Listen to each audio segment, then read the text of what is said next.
sticking with the live album's theme, Blackfoot. Yes. Highway Song Live. Is that a single or double? It is a single album.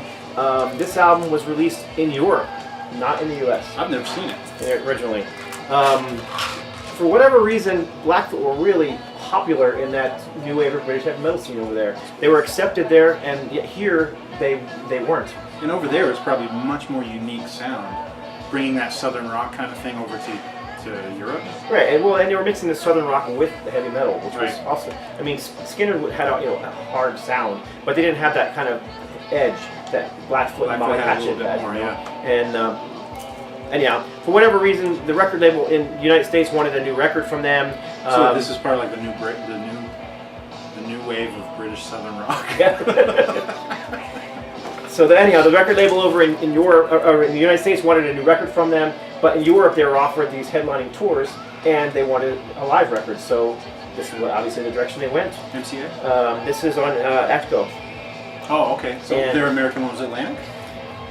Or one of their subsidiaries? Because ATCO was an Atlantic subsidiary. Atlantic subsidiary, yeah, because that's what AC/DC was on. Yeah. But, and they were still, on this one, they were still a 4-piece. I'm sorry, they were still a 5-piece. They hadn't brought on Keyboard player? yeah. What's his name? From No clue. Ken Hensley. Oh, that's right, from Uriah Heep. What an odd pairing. Yeah, and he British organist Yes. from progressive band joined southern rock band, making it big in Europe. Right.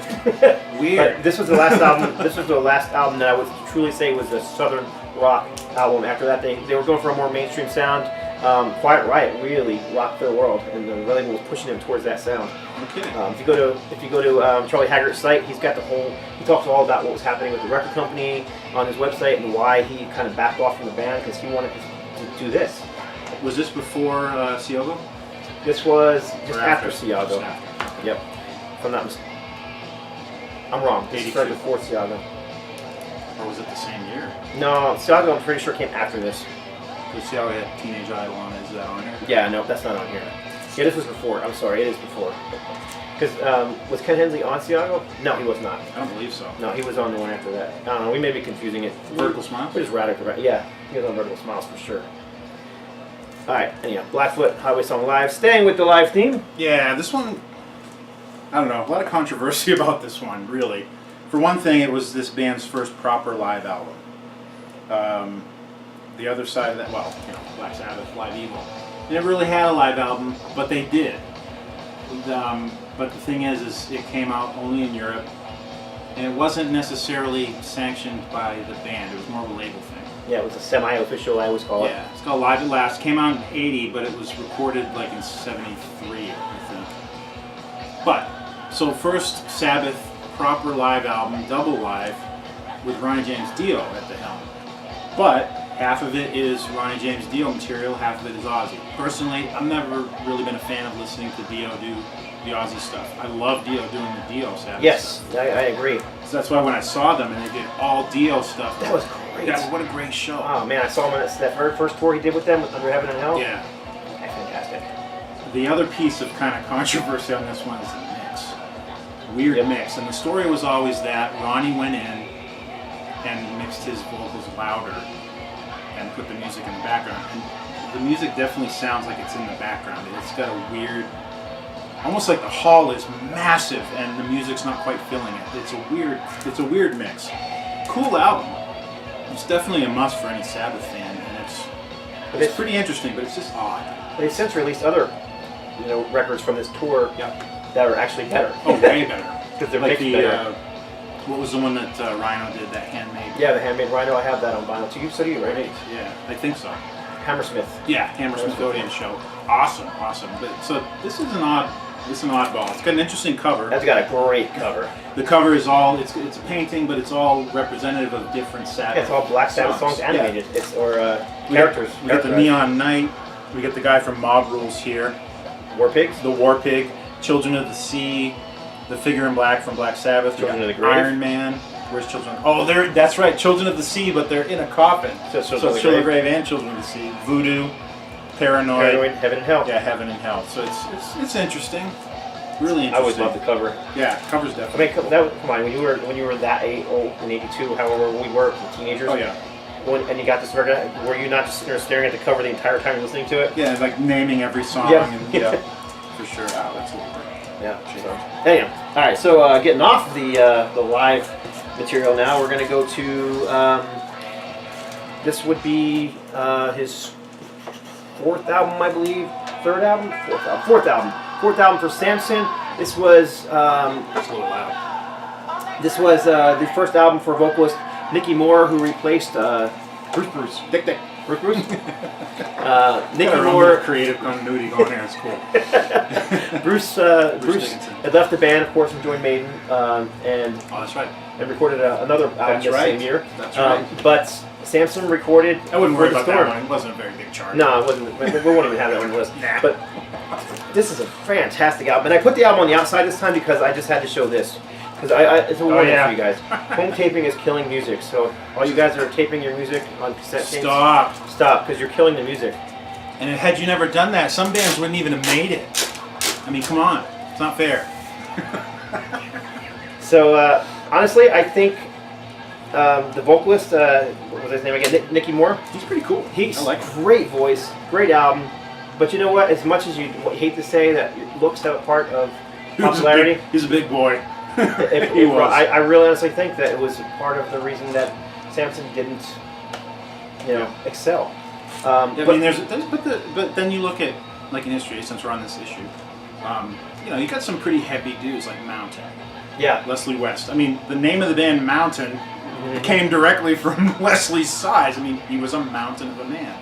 And then Or John McCoy from Gillen was a big dude. He was a big boy too. Matter of fact, he named his next band Mammoth. Okay. Yep. Yeah.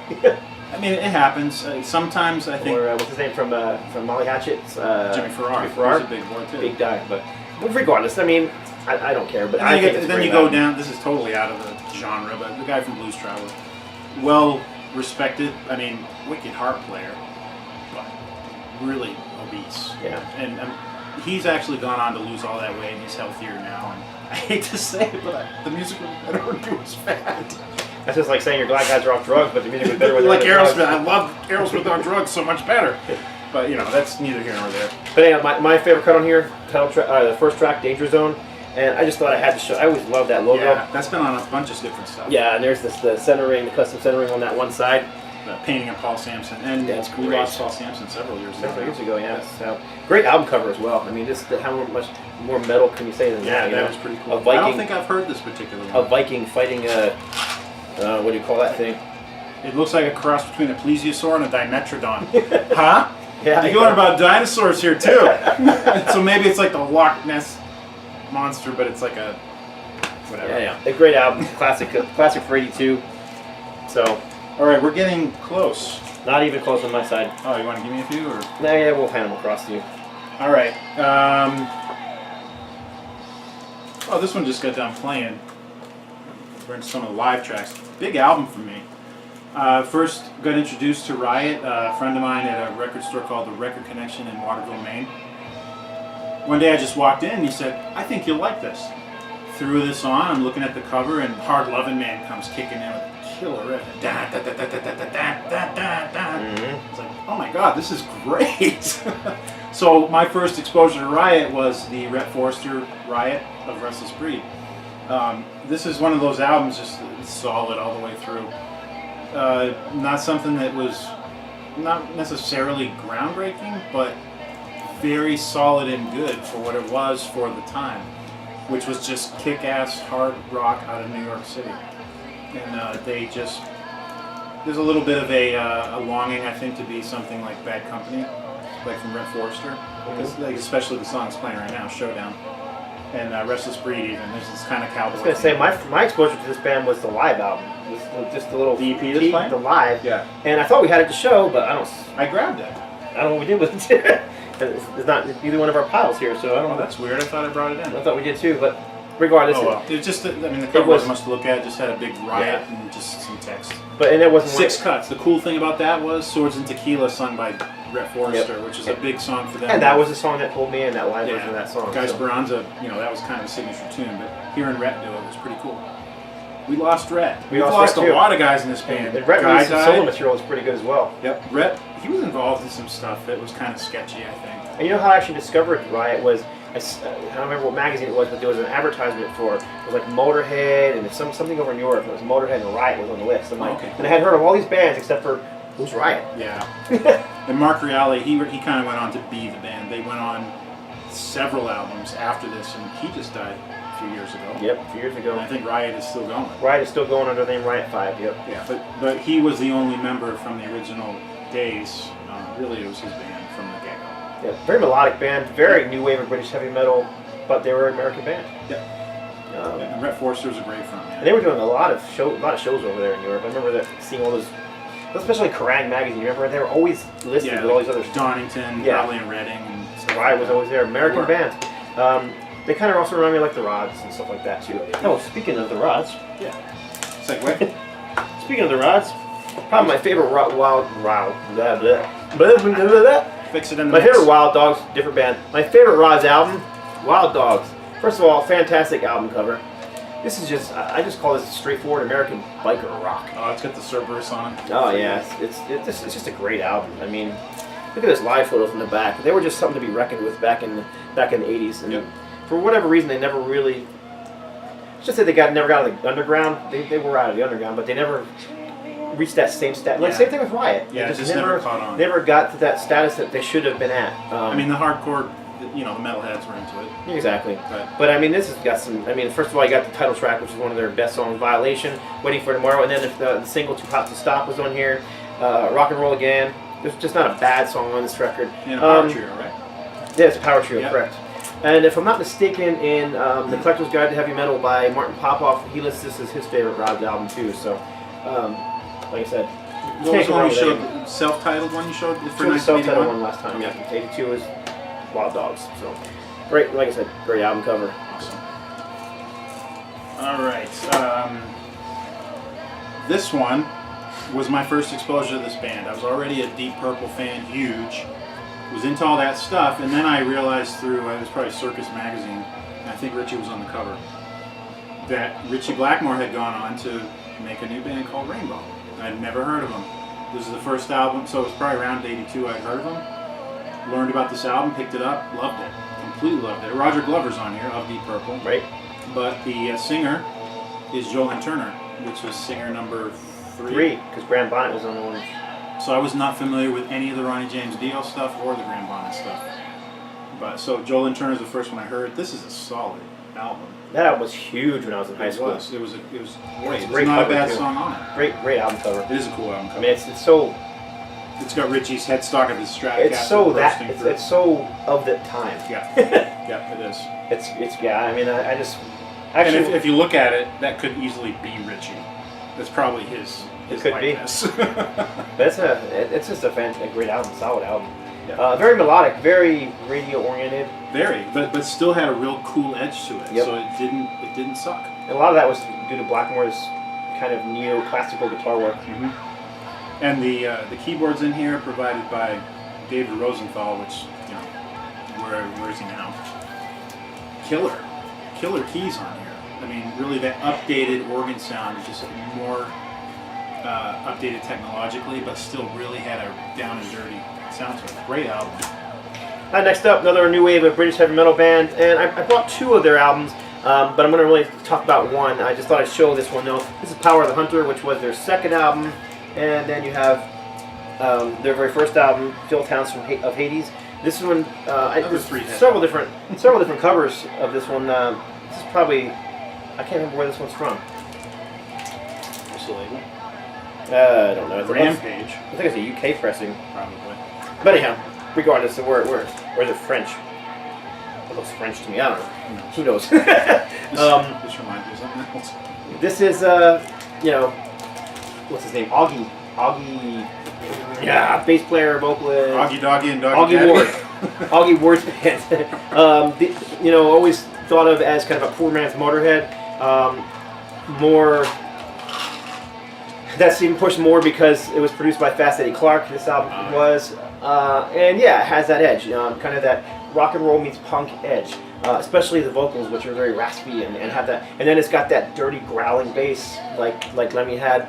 But it, that may be true of someone who doesn't know anything about Motorhead and heavy metal and Tank.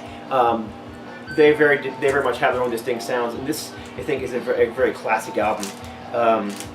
Yeah, actually both these are. The funny thing about this one, it's just totally going off track. This looks almost identical. This back cover of Power of the Hunter. It's got a guy running down a city street. It looks like the back cover of Steve Perry's first solo album, the one that had Oh Sherry on it. Oh. It looks almost identical. That's just a stupid little thing. But yeah, that's not a bad song on here. Blood, Guts, and Beer. I mean, come on, yeah. Turn Your Head Around, Heavy Artillery. What else is on? Oh, Shell Shock. They're both great. There's really not you can't go wrong with either one of these albums. TWDAMO. You know what it stands for? I do not remember. Do you? No. I know I have it on my I'd make website. something up real quick. I know I have it on my website, but I can't remember off the top of my head what it stood for. Have to put it in below, I guess. Again, another one of those facts we can't remember. I wonder if it's something that they say in the song, or if it's something really obscure that they don't want you to know. Like on the Raven Live at the Inferno Live album, they have a bass solo, and the title is IGARBO. Igarbo. John told me what that meant. What is it? I've got a rampant boner on.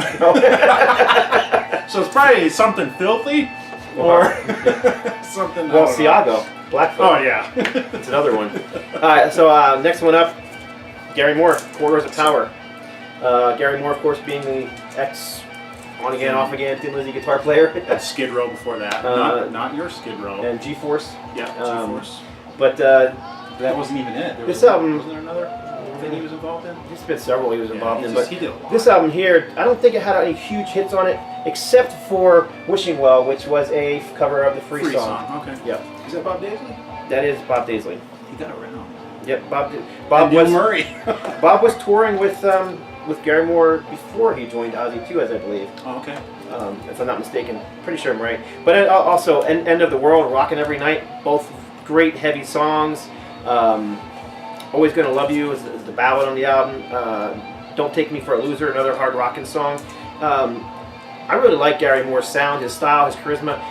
He doesn't sound like anybody else to me. I don't know why I keep bringing up Popoff, but Popoff doesn't like him. Says he's too generic sounding. I don't get it. Popoff was a Kerrang guy, wasn't he? Popoff, he's the guy who wrote all the heavy metal. Yeah. I don't know. To me, I think Gary's got his own sound, unique style. You can tell, especially his vocals. I mean, you know it's his vocals. So, yeah. Ian Paice, Neil Murray, Tommy Aaron on keyboards. I know that name, but I can't remember from where. But anyhow, right on. Awesome. Staying. I just realized that this album has somebody wrote on this copy. It's not an autograph either. No, it's not. Okay. It's Jay Hughes. Jay Hughes? Maybe, I don't know, maybe Jay Hughes. Jay Hughes, I have your album. Thanks for writing on the cover. Appreciate it. Thanks for writing on it. Yeah, appreciate that. All right, this is one of my favorites from '82. It could have been in our top 10, but it just wasn't quite. Couldn't quite. It just got bumped out. Tigers of Pantang, The Cage. This was the fourth album. Yep, fourth album for them. The one right after John Sykes left. Some of his guitar parts might still be in places on here. Not positive, but first Tigers I ever heard. I knew of Tigers, just didn't have any of their stuff. I found a cassette one time in a record shop. It's like, I want to check this out. Got it. Very commercially viable, almost like a pop metal kind of thing. So far removed from the very first album. Oh yeah, totally. They had really refined the sound, and as strange as it is, I mean, because this was the first one I heard, it's my favorite. Most of the stuff, most of my taste is going to run toward their earlier stuff that has more of the edge to it, but for some reason this album just got under my skin.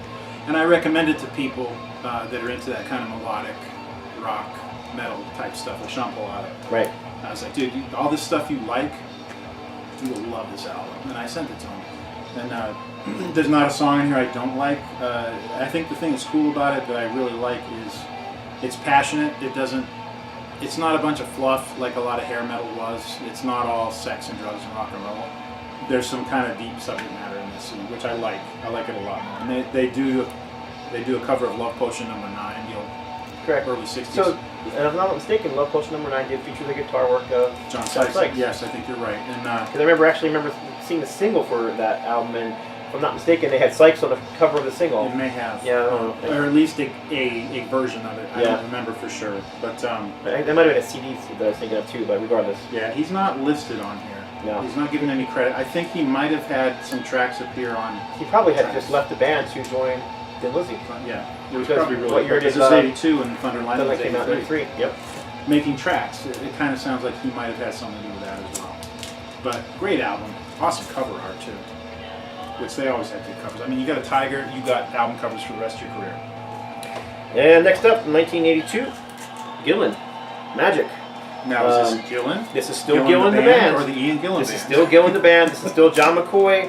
And but on guitars, we had lost Bernie Tormé, right. and we had gained, who went on to Iron Maiden? Yannick Gers? Yannick Gers. Oh, okay. So this would have been the I don't know how many albums this would have been for them, but Is this a double? it is it's a single album, but it is a gatefold. Oh, okay. This is a European pressing, and Gillan was really big over in Europe. Look at that! Look at that! Wow, psychedelic that's cover. really cool. But I love it. I love artwork that represents the band in that way, either as cartoon characters or. yeah, I as a mean painting. it's Gillan. It's a heavy album. It's it's heavy like new wave British heavy metal stuff. It's like it's got a Priest kind of heaviness to it. This has got to be This got to be from a tarot card.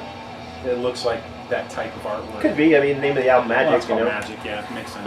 But this was the last, if I'm not mistaken, the last full-length Gillan album with the band Gillan, as opposed to Gillan going off and doing his solo stuff, or the Ian Gillan band. And of course, later on, Yannick Gers would join Bruce Dickinson, and then eventually Iron Maiden. So there you go. He would dance across stages all over the world.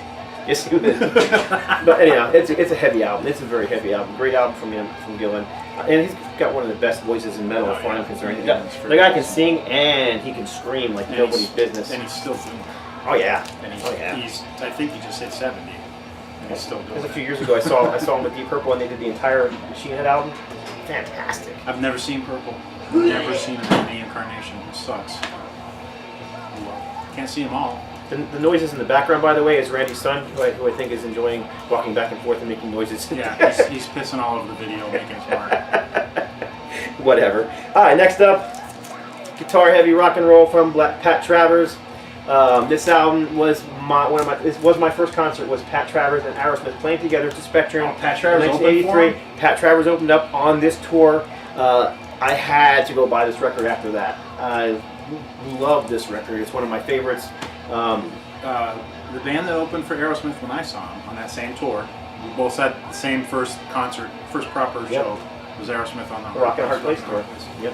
Which was in well, the album was in 82, I saw him in 83. The band that opened for Aerosmith was this band called The Enemy, but they played a bunch of Joe Perry Project songs from I've Got the Rock and Roll. That's interesting. And this was in Maine, so I don't know if it was a dig at Joe, if it was secretly the Joe Perry Project. I still haven't figured that out, and I I'll have to look into that. I don't know. Never ever have heard of this band again. Well, Aerosmith and Pat Travers played at the Spectrum when I saw him, and then I don't even know if it was a month or maybe it was 2 months. I don't know. At the Spectrum, Aerosmith played again at the Spectrum with Anvil opening up. Anvil, wow. Yep. So, and I would have loved to have seen that, but And that's the year Metal on Metal came out. Yep. I was literally a kid. But it was my first concert, so anyhow, I love this album. Okay, so anyhow, what you got in here? I Love You, which is a fantastic song. You have Beethoven's The Fifth, which is a guitar instrumental thing. A fantastic jam called Rockin'. Bob Marley's Misty Morning, which is Does he do it reggae style? No, he does it Pat Travers style, and he does it well. It's not cheesy. It sounds good. Very guitar-heavy record. Kind of in that Pat Travers, Robin Trower. Well, it is Pat Travers. Robin Trower. Think who else we're talking about here? Stuart Perry Project. I can't Mahogany think of Rush. Frank Marino. There we go. Kind of in that Guitar Hero kind of stuff. And great stuff. Oh, here's the back cover.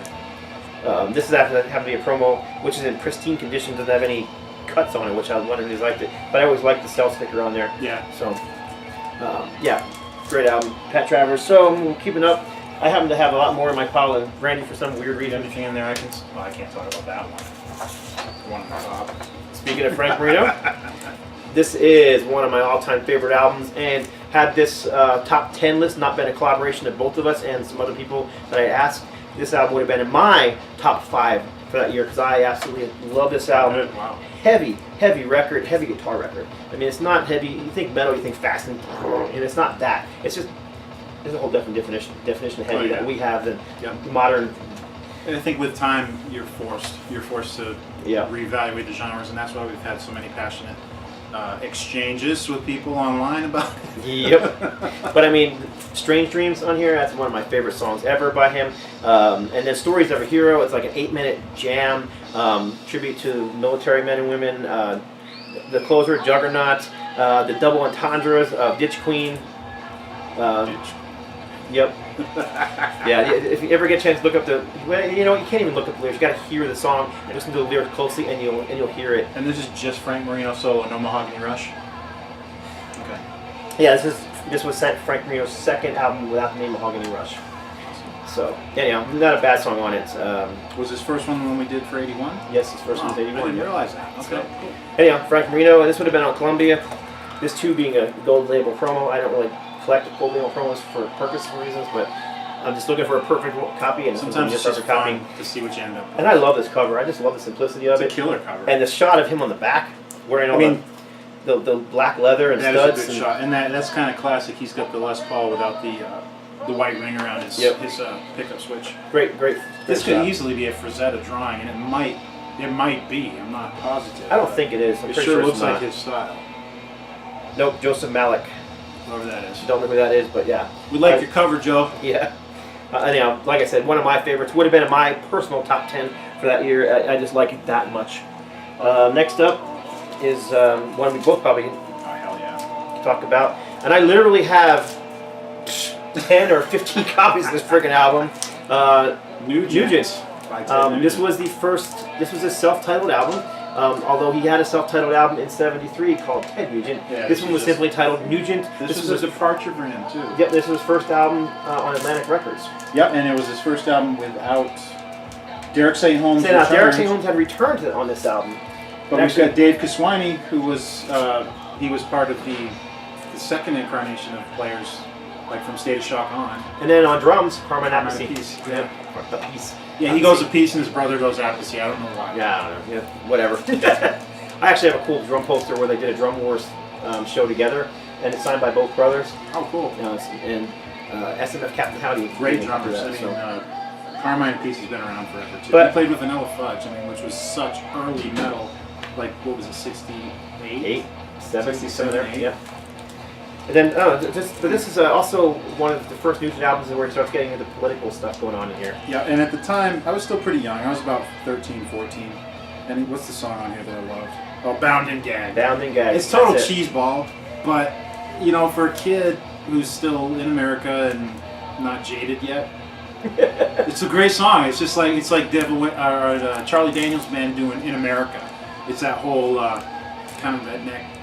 Yeah. Super patriotic for no good reason other than I said so, that's why. But what I think about that song is funny is it was all about what was going on in the Middle East at the time. Yep. It's still appropriate. It is. It's still appropriate. The hostage situation in Iran, all that stuff, that was still very much very recent. It's still appropriate. So, of course, No is a fantastic song. And then Tail Gunner. Tail Gunner that's got a Nugent riff that will compete with his best, like Stranglehold, Stormtrooper. It's a face melter. Oh, totally kick-ass song. Nugent, if you ever see this video, play that song live again. It's a great song. He did a special, and it was right around the time Intensities in 10 Cities came out.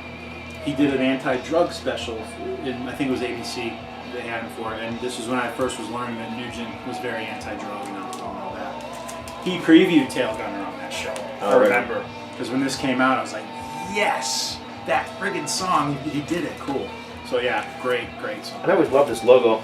The three guitars with the skull in there. And totally different for him. I mean, he had that kind of cursive, really savage-looking Ted Nugent logo, which is still one of the most recognizable out there. And this is two copies. I actually met Ted several times. This one's autographed by him. This one I've had framed on my walls for years. I just took it out of the frame because I put the Iron Maiden when I got recently autographed on there by Derek Riggs. Yeah. And then this is a Japanese promo copy It actually came in this plastic sleeve, and I kept the price tag on and everything. it says $20, but I Just in actually case got anyone wants to argue. I got it for half price. But anyhow, I like Japanese pressings, and I played it once. Sounds better than the American copy. I don't know why. I've always heard It I've always does. heard Japanese pressings, even on CD, I mean, it's not like have a better sound. it's not like a real radical difference, but it just has a very much cleaner sound. Yeah. And this is a promo sample right here. So I mean, you're gonna have American companies that are looking to save money. eventually I'll show my Nugent collection, and I'll show my massive amounts of versions of that. That'll be scary. So